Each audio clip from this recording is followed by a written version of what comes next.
Jai Hind students. I hope you all are fit and fine and utilizing the time properly. Don't forget to read the chapters and go through each and every module. Today I will start with the chapter Panchayati Raj System.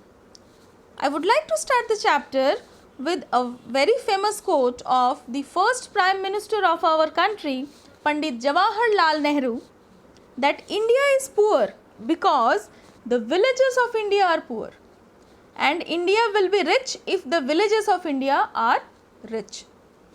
So in this way we can understand that to make our country rich and prosperous, our villages should also have each and every amenities, like all the amenities they should get, and they should also be developed. And panchayat should also be given greater powers so that they can develop the villages. Now we will take a look of some committees on Panchayati Raj. First committee, that was Balwant Rai Mehta committee in 1957.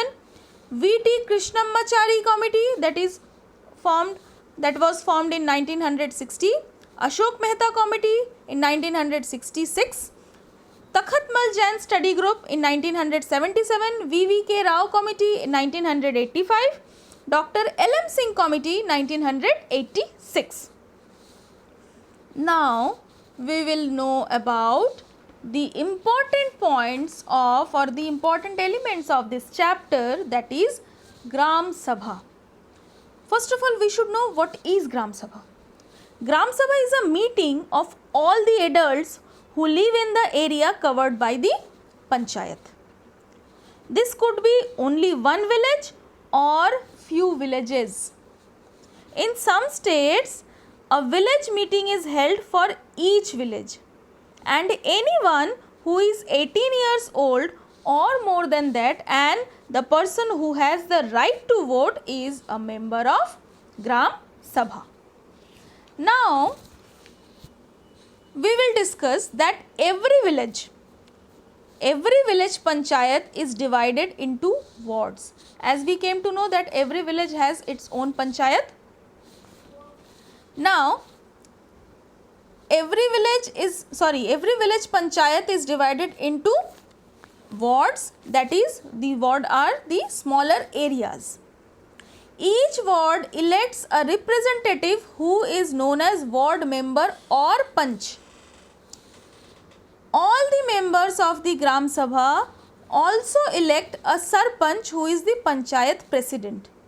The ward panch and the sarpanch form the Gram Panchayat. The Gram Panchayat is elected for 5 years.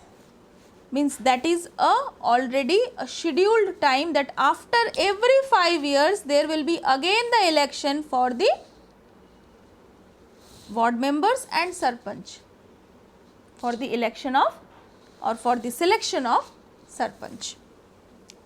Now we will discuss about the secretary, that the Gram Panchayat, each and every Gram Panchayat has a secretary who is also the secretary of Gram Sabha. That person is not an elected person, whether he is an appointed person by the government, and he has certain duties, like he is responsible for calling the meeting of Gram Sabha and Gram Panchayat and keeping the record of all the proceedings. This much is all about for today. Now we will discuss the later topics in our coming module. Till then, goodbye, be safe, be healthy, Jai Hind.